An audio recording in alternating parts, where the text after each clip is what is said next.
Hi everybody, thanks for joining us today. And today I have a special helper. Josie's here. That's right, say hi to all your friends. You already did. Hi friends! We're so glad you joined us. You may notice our last day of school pictures. We all celebrated my 4 kids' graduation this week, and we are so excited that it's summer. Are you excited that it's summer? I'm excited that it's summer. So today we're going to hear the Big God story together, but first, Josie's going to help me with the Wardrobe of Wonder.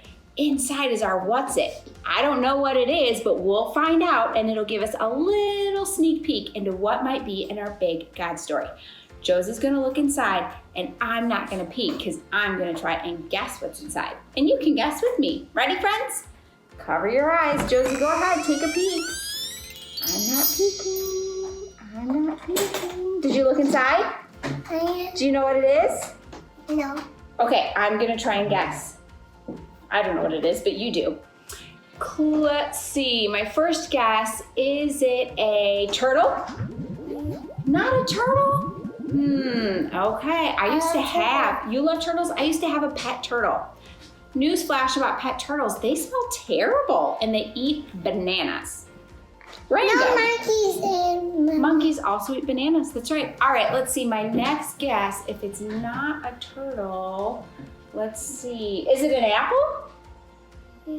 Not an apple either. You have apples all over your dress and it's making me a little bit hungry. All right. Well, I think here's what we're going to need to do. I'm going to need to take a peek because apparently I'm a terrible guesser. I'm going to look inside the Wardrobe of Wonder, see what's inside, and give you guys a couple of clues. You want a snack? Okay, let's finish this up and we'll go get a snack, okay? All right, friends, I'm going to take a peek in the Wardrobe of Wonder. No peeking for you. Cover your eyes.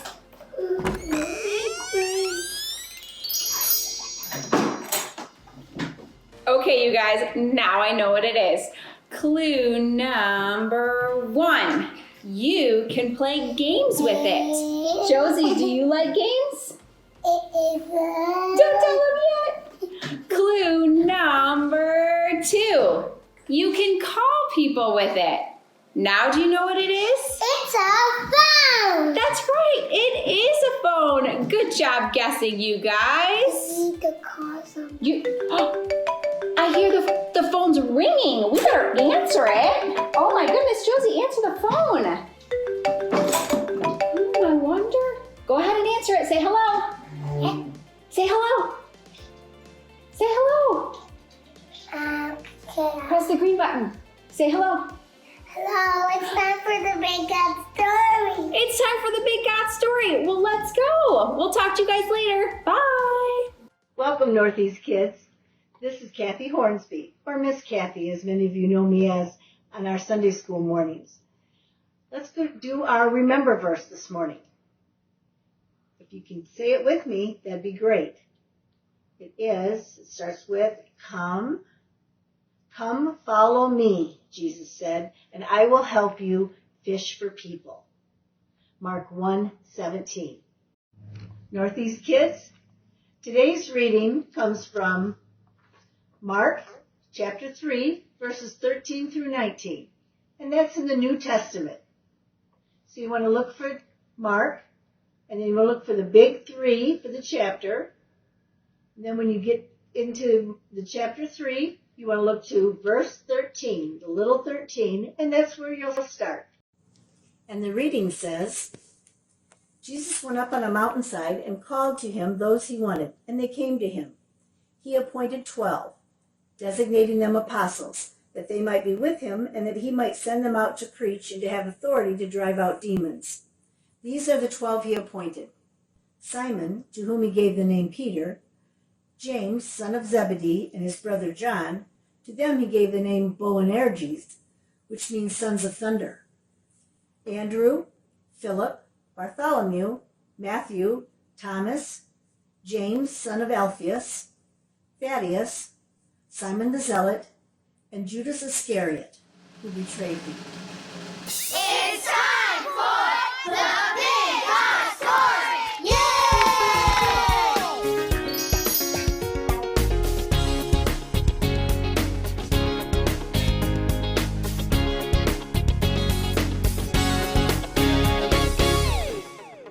Good morning, Northeast. How are you all? My name is Mr. Rob, and I'm going to be your large group leader for today. I am really excited to be here. I'm just going to let you into a secret.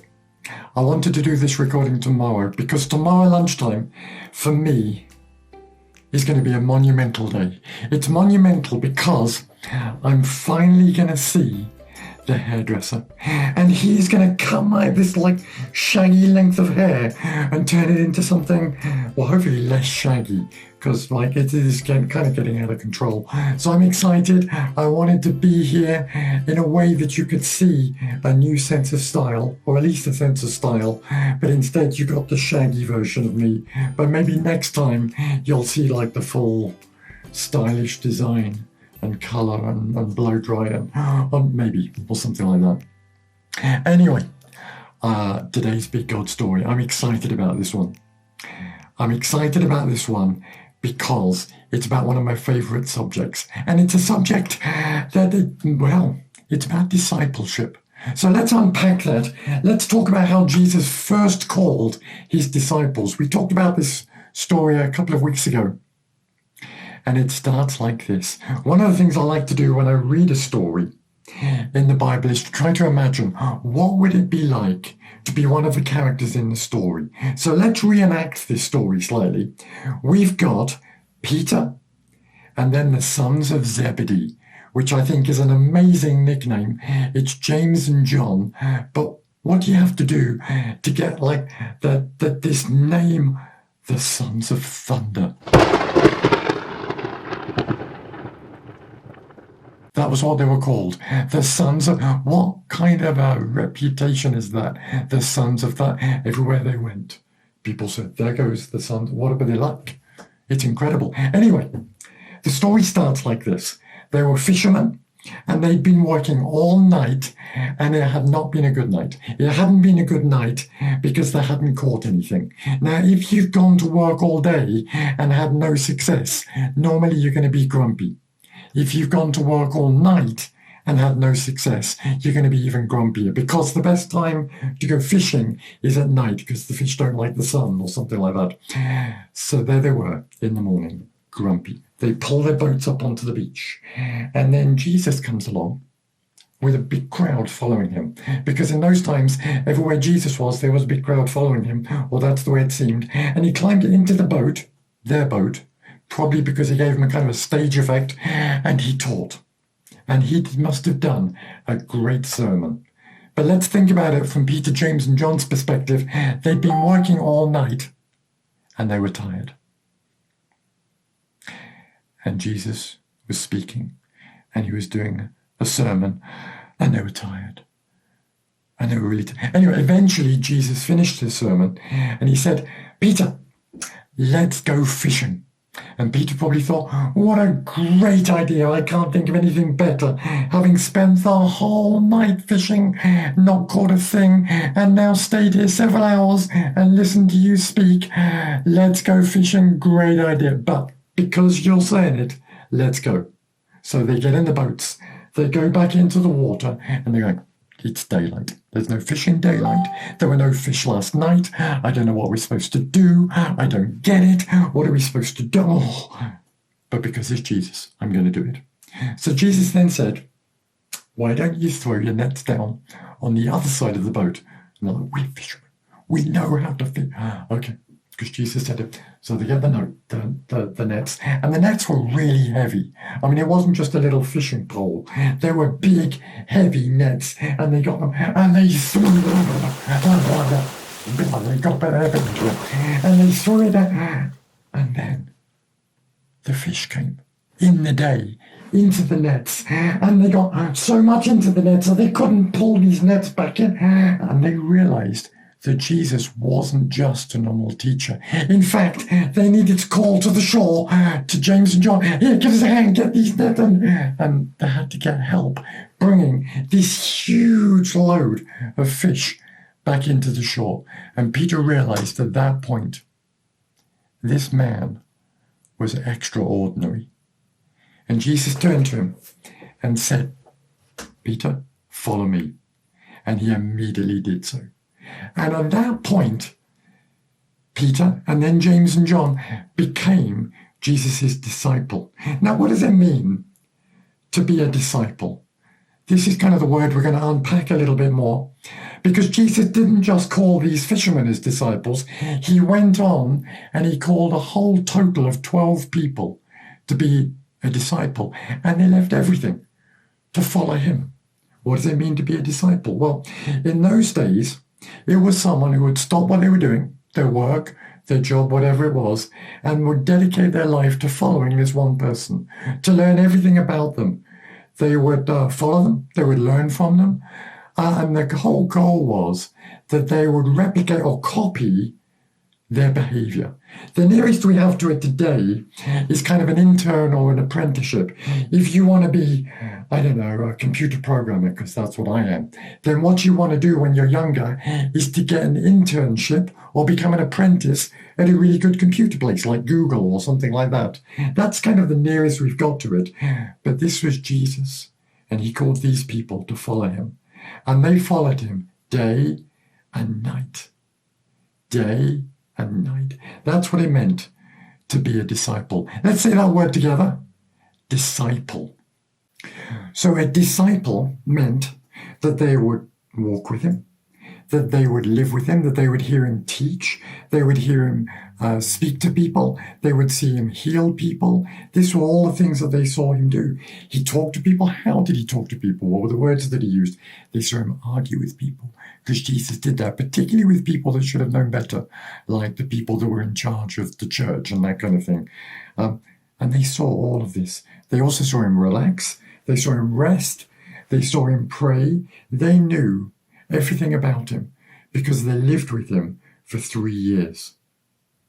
When Jesus went up into heaven, he told them, "You've seen me do all of this. Now you go and make disciples," telling them everything that you've seen. So as they became copies of Jesus, their goal was to have other people copy them and also be like Jesus. And that's what God calls us to do as well. So what was special about the disciples? And then also, what's special about us? What do you think is special about yourself? We're going to just take a moment and answer that question together.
So what was special about a disciple? Well, Jesus called them. Jesus was what made the disciples special. They were normal people. They were fishermen. There was a tax collector. There wasn't anything particularly special about them, except that Jesus called them, and he calls us too. If you're not sure that you've ever said yes to Jesus calling you, we're going to give you a moment to think about that.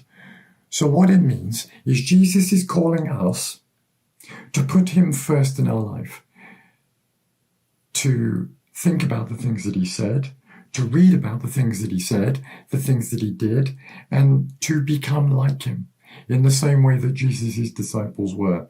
First of all, we're going to sing a song, and then we're going to reflect on what it means to be a disciple. And I'm going to invite you to become one and to say, yes, I want to do that, and to talk with your parents about that. Hope is here, shout the news to everyone. It's a new day, peace has come. Jesus saves, mercy triumphs at the cross. love has come to rescue us. Jesus saves. Hope is here. What a joyful noise we make as we join with heaven's soul to let all the world know that Jesus saves. Praise a shout to let all the world know that Jesus saves. Free at last, every debt has been repaid. Broken hearts can be remade. Jesus saves. Sing above the storms of life, singing through the darkest night. Jesus saves. Free at last, what a joyful noise we make as we join in heaven's song to let all the world know that Jesus saves. Praise a shout to let all the world know that Jesus saves. You save, you heal, restore, reveal the Father's heart to us. You hope to raise us from the grave. His Spirit lives in us. Sing it out to let all the world know that Jesus saves. Praise a shout To let all the world know that Jesus saves. Sing it out to let all the world know that Jesus saves. Praise a shout to let all the world know that Jesus saves. Sing it out to let all the world know that Jesus saves. Praise a shout to let all the world know that Jesus saves. So we've reached our point where we want to respond to God and respond to what Jesus is telling us to do. It might be, we've been talking about discipleship, but it might be that you've already said yes, you want to be Jesus' disciple. And if that's you, that's fine. You can ask the Holy Spirit to show you who it is that he wants you to disciple now. Because as I said earlier on, to be a disciple means to become like Jesus, but it also is a calling for us to make disciples as well. So who is he asking you to reach out to? Or maybe you've never said yes to Jesus yet, but you really want to, and now is the right time. And if that's you, then you can talk to your mum or your dad or whoever looks after you, whoever knows Jesus, and ask them to help you pray. So as the music plays, I want you to listen to what the Holy Spirit is telling you, what he's asking you to do, how he's asking you to respond. It might be that you want to just pray quietly, you want to journal, or you want to draw, or you want to sing along with the song. Whatever it is, just allow the Holy Spirit to guide you. And then when the song is finished, don't forget to have a look at the remaining family activities, and you can find those at northeastcc.com under the right section. Let's just talk to God together. Dear God, just come. Fill us with your Holy Spirit. Show us who you really want us to be.